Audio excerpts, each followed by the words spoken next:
Screw him. He'll freeze to death. Oh yes, the Funky Bunch is nowhere to help him now. Jesse Shade here for Awfully Good Movies on behalf of the JoBlo YouTube network. And in recent years, Mark Wahlberg has not been shy in publicly expressing his devout Catholic faith, specifically by making a meditation app that is specifically made for Catholics. Sure, why not? But it does make sense after we saw him battling angels and demons as a grizzled New York detective who is mourning and avenging the death of his wife and daughter. In this video game adaptation that may not be among the worst of them, but is sure as hell not among the best, in this backwards compatible episode of Awfully Good Movies.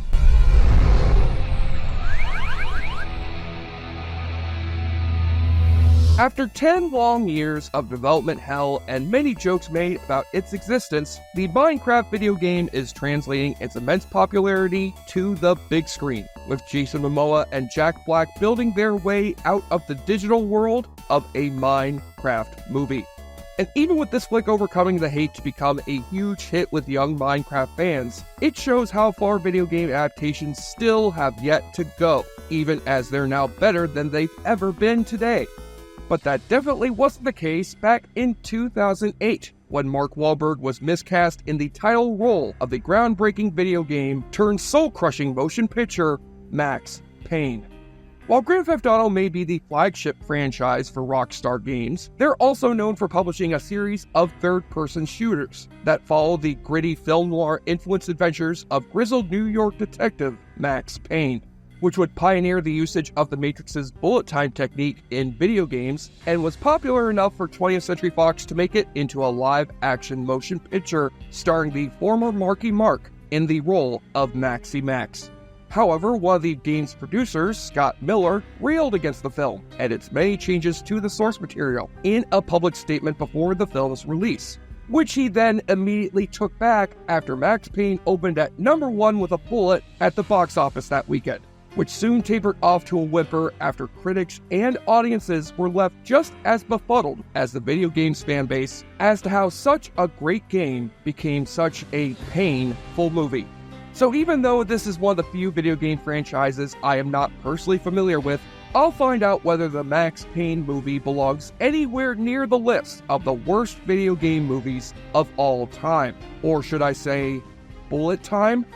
After all, you JoBlo viewers know that Mark Wahlberg has had plenty of experience with video games, way back in his days as a rap superstar, with the Funky Bunch, who were one of the subjects for the early 90s Sega CD game series, Make My Video. Make my video. Make my video skate. In fact, I am pretty sure that this game's program is the exact same method used by the editor of the Max Payne movie to chop it down theatrically for a PG-13 rating.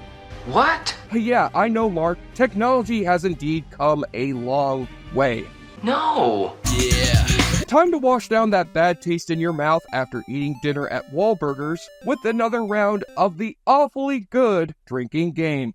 Take a double shot when we open and close with narration from Mark Wahlberg as our titular NYPD detective Max Payne, who in true film noir tradition opens his story while apparently dead and sinking to the bottom of a freezing lake among other dead criminals. Reaching up to welcome me as one of their own. Thankfully, he's got enough brain oxygen left to flash back to 1 week earlier, where we find Max at his police headquarters having been demoted to working the cold case unit, for reasons that can only best be explained in clunky exposition dialogue. So what's the story? His wife and kid were murdered. They never found the guy. That is indeed the reason why Max has become an emotionally distant loner in his new line of police work, facing off against a trio of drug addicts looking to rob him of his watch down in a subway bathroom, all of whom are high off a blue-colored drug named Valkyr that makes one of these junkies hallucinate those shadow demons who dragged off Tony Goldwyn at the end of Ghost. Mother. Anyway, Max happens to be still investigating his wife and baby's brutal murder by going to a party held by one of his informants, played by Uncle Jack from It's Always Sunny, who's in trouble for all those giant rubber hands he bought off the black market. Nobody look! who introduces Max to his lovely acquaintance Natasha Sachs, played by future Bond girl and Taskmaster Olga Kurylenko, accompanied by her equally sexy sister and freelance assassin Mona Sachs, played by Mark Wahlberg's future Ted love interest Mila Kunis, as well as having himself an intense staring contest with our facially tattooed villain Jack Lupino, played by Amaury Nolasco in a part that mostly requires him to stand around silently on roofs like he's auditioning for Daredevil, who follows Max as he brings Natasha back to his apartment so that she can sexually tempt the recently widowed cop. Like this, you can make love to her just like she never left you. Get out. But Max holds firm and shoos the girl out the door right before she's the next one to meet her death from these non-existent Valkyries, who are also non-existent in the actual game. Oh god, no, I'm going to be killed by Michael Keaton as the Vulture. And he's not sure how he got here. Something to do with Spider-Man. He thinks. The next day, Max is brought for a ride along to the crime scene of Natasha's torn-apart body by his old partner, Alex Balder, played by character actor great Donald Logue, who tells Max he's the prime suspect in her murder after finding his stolen wallet on her.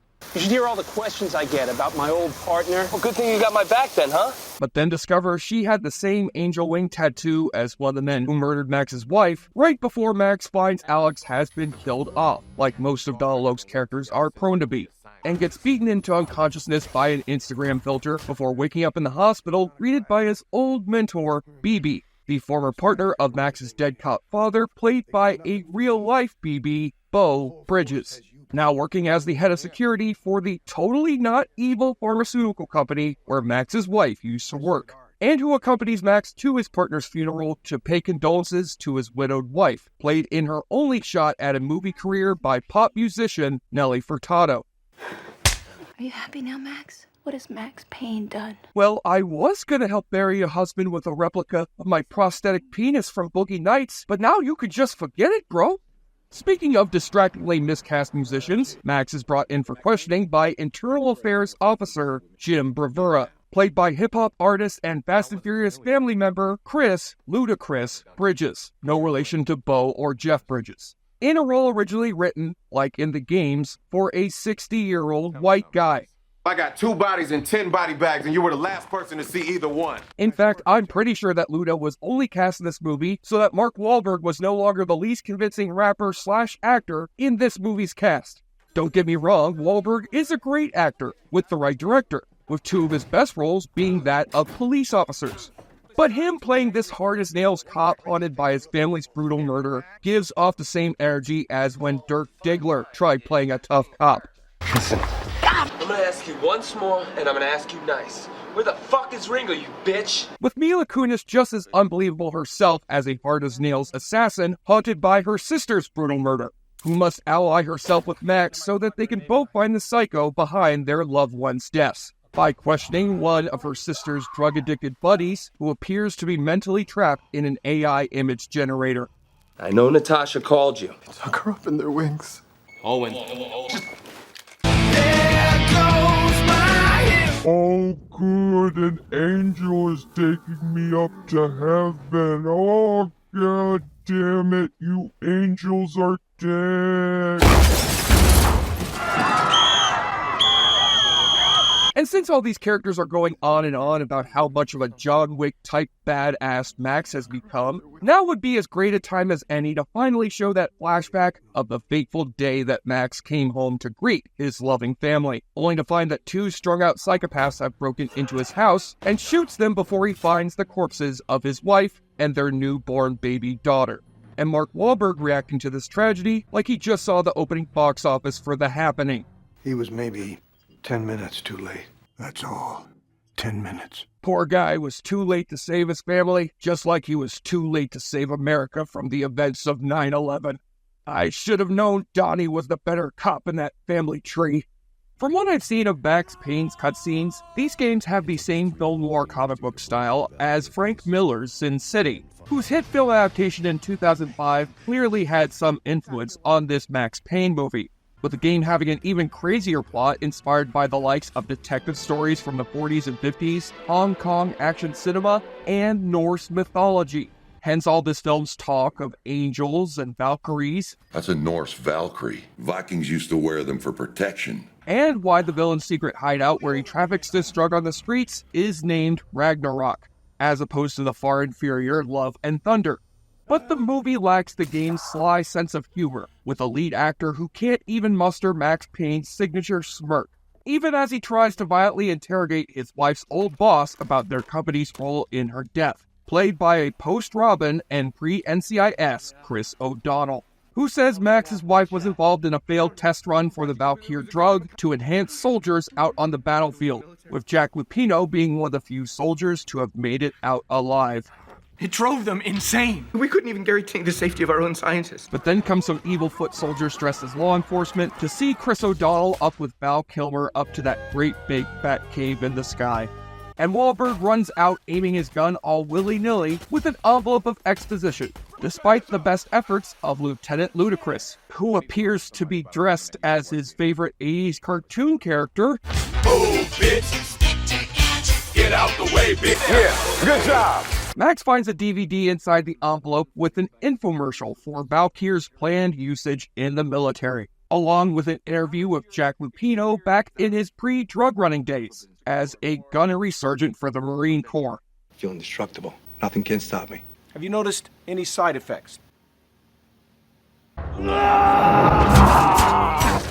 I can only speak for myself, and no. Thus establishing Lupino as the likely bastard who killed Max's family. So Max goes in alone to the villain's HQ with a death wish to see his family in the afterlife. If he puts you out of your misery, you'll be with them again. That's how it works. As well as a pump-action shotgun that blows the bad guys away to Kingdom Come. Now that's a hell of a gun. And here we finally see the movie using the game's signature gimmick of bullet time during one of Max Payne's shootouts, using high-tech phantom cameras that can shoot in the slowest motion possible. I'm talking so slow that Zack Snyder would have to masturbate right then and there watching this movie. And all for Max taking out some anonymous henchman who can't even shoot straight at his target. And don't get your hopes up for Max's epic showdown with Victor Sass's loser brother over here, because Lupino ends up fighting it 2 minutes in with a bullet shot from BB's gun. Surely Max's trusted mentor doesn't know anything about this pharmaceutical company's evil plan as their chief of security. What are you doing here? What? Why, yes, and the second time this year that a Bridges brother made a heel turn near the end of an action movie, it was BB who took out Michelle Payne and her newborn child after she refused to go along with the company's cover-up, and is now setting Max up to look like he took his own life while hopped up on goofballs. But Max escapes from their grasp, and now we're right back at the beginning of the movie, with Max about to drown and head up to Valhalla alongside his loved ones once more. Not yet, Max. Nah, fuck that shit, because Mark Wahlberg still got himself an evil drug company to take down, right after taking some Valkyrie for himself to now no longer become Marky Mark. You got the power! But Markiest Mothburn. Yeah! I'm a peacock! You gotta let me fly! Sure, it may be unintentionally hilarious to see Max Payne barging in with guns a-blazing while tripping balls and testing out his new selfie stick, but it's the closest this film has come yet to being as exciting as the games are, despite the obviously CGI blood squibs that were put back into this PG-13 rated movie for its DVD release, and completely wasting a cameo from Max Payne voice actor James McCaffrey as an FBI agent called in by Ludacris, only to never be seen again. A perfect metaphor for how little Max Payne the movie seems to care about Max Payne the game. Hell, with all these shitty CGI angels added in, it feels more like I'm watching Mark Wahlberg becoming even more miscast in the sequel to Constantine. But after BB's henchman gets shot by Mona and finally takes the advice he keeps getting from his boss throughout the movie, Joe, why don't you calm the fuck down? Calm down, Joe.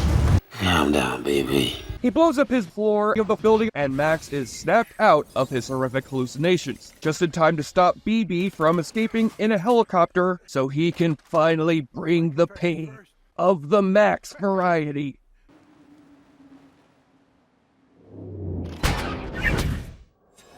There, you see how easy it is to get these action scenes into regular speed? I just helped your movie get under 100 minutes long.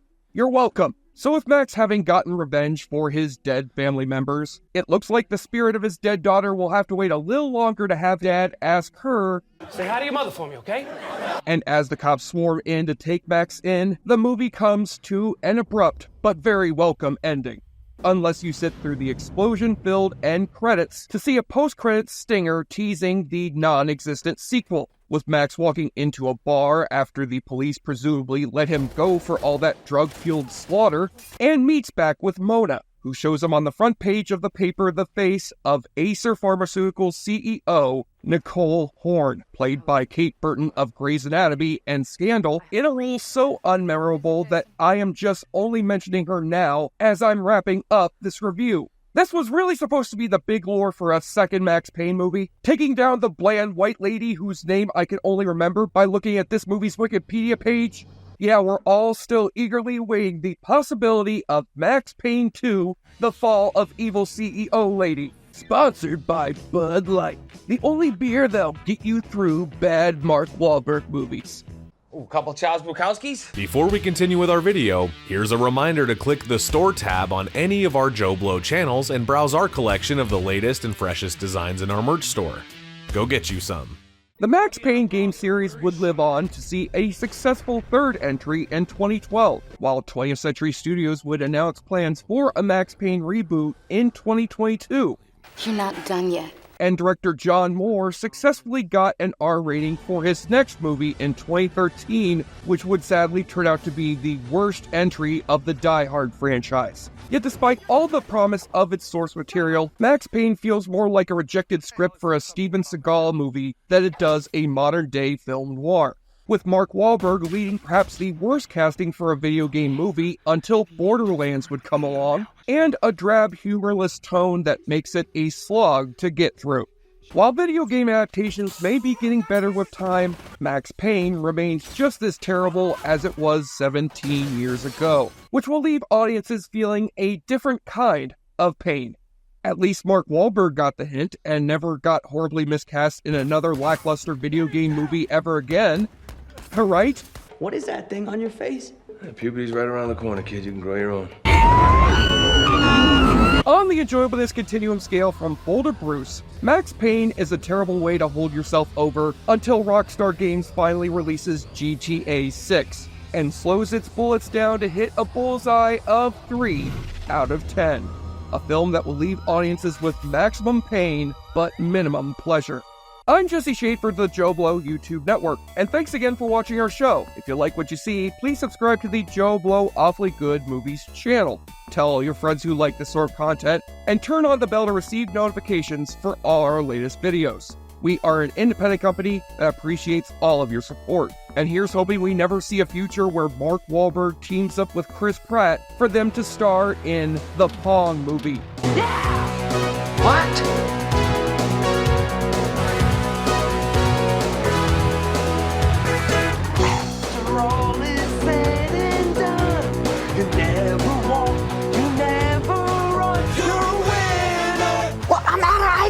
Hey, baby. Okay, what? Not now, bitch! Thank you for clicking on our video, everybody. If you like what you saw here, please make sure you like the video and subscribe and share with your friends who like this sort of content. JoBlo was created by movie fans for movie fans, and we appreciate your support.